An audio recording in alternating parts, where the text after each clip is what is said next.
और एक और बड़ी खबर बता दें इस वक्त की आपको, बीजेपी नेता संगीत सोम ने विवादित बयान दिया है। सपाइयों को सड़क पर पीटा जाएगा, संगीत सोम का कहना है। रामगोपाल यादव को सड़क पर पीटा जाएगा। संगीत सोम ये बयान दे रहे हैं। बीजेपी के नेता हैं, विधायक भी रह चुके हैं पहले मेरठ की एक सीट से, और अब वो ये बयान दे रहे हैं बीजेपी के नेता संगीत सोम कि अगर समाजवादी पार्टी के कार्यकर्ता सड़कों पर उतरेंगे तो उनको पीटा जाएगा, सड़कों पर ही उनको पीटा जाएगा। रामगोपाल यादव को लेकर भी आप शब्दों का इस्तेमाल किया। उन्होंने कहा कि रामगोपाल यादव को भी पीटा जाएगा।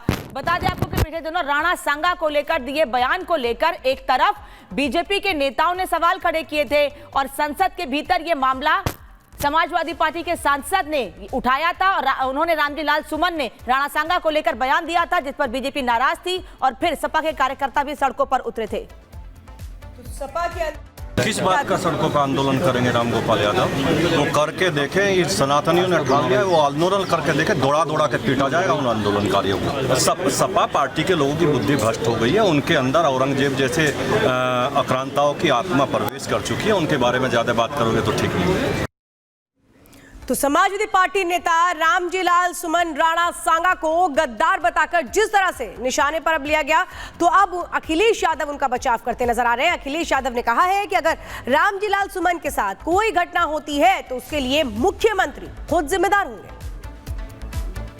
अगर रामजी लाल सुमन जी के साथ कोई घटना होती है या समाजवादी पार्टी के नेता के ऊपर किसी तरह की कोई घटना होती है तो उसके लिए जिम्मेदार कोई दूसरा नहीं, मुख्यमंत्री खुद जिम्मेदार होंगे, क्योंकि मुख्यमंत्री खुद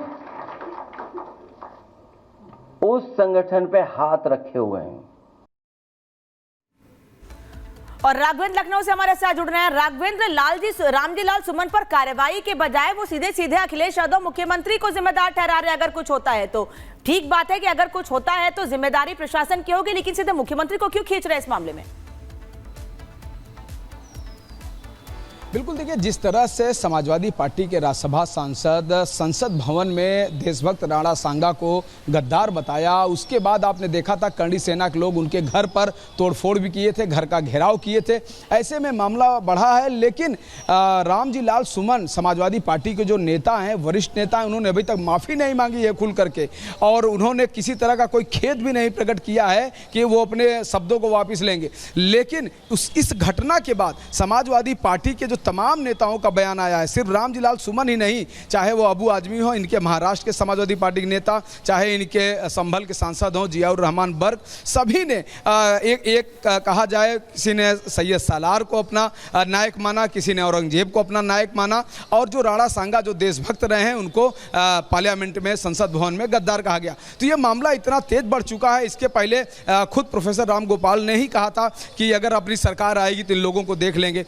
आज संगीत सोम से जब पूछा गया कि ये लोग आंदोलन करेंगे तो वही कह रहे हैं कि आंदोलन करेंगे तो जो सनातनी है वो दौड़ा करके मारेंगे। तो कहीं ना कहीं जो गुस्सा है, यानी कि जो हिंदुत्ववादी जो चेहरा है, चाहे वो किसी दल का हो, चाहे किसी समाजसेवी संस्था का हो, या करणी सेना हो, या भारतीय जनता पार्टी का वो नेता हो, कि अखिलेश यादव को कोई आपत्ति शायद उस बयान से नहीं है जो रामजी लाल ने दिया है, वो तो इस बयान के साथ नजर आते हैं। बिल्कुल, देखिए अभी तक अखिलेश यादव ने वाकई में दबाव नहीं बनाया है। अगर वो दबाव बनाते तो निश्चित तौर से रामजी लाल सुमन वो अपने राष्ट्रीय अध्यक्ष से बड़े नहीं हैं, वो कहीं ना कहीं जरूर माफ़ी मांगते, लेकिन उनका साथ मिला है। ना अबू आजमी एकदम खुल के अपने बातों के लिए पछता रहे हैं, न जियाउर रहमान बर्क पछता रहे हैं, न रामजी लाल सुमन पछता रहे हैं, और आज अखिलेश यादव ने यह तक कह दिया कि अगर रामजी लाल सुमन को कुछ होता है तो इसके लिए मुख्यमंत्री योगी आदित्यनाथ जिम्मेदार होंगे। तो कहीं ना कहीं एकदम आधार की तरह बने हुए हैं, एकदम छत उनके सामने ढाल की तरह अखिलेश यादव बने हुए हैं, और एक प्रकार से देखा जाए तो कहीं ना कहीं सह मिल रहा है, जिसके कारण लगातार नेताओं की इस तरह के बयान आ रहे हैं। कोई मसीहा बता रहा है औरंगजेब को, कोई बाबर को बता रहा है, और अपने ही देश के लोगों को गलत ठहराने पे तुले हुए हैं, जिसके कारण खाई काफी बढ़ती जा रही है।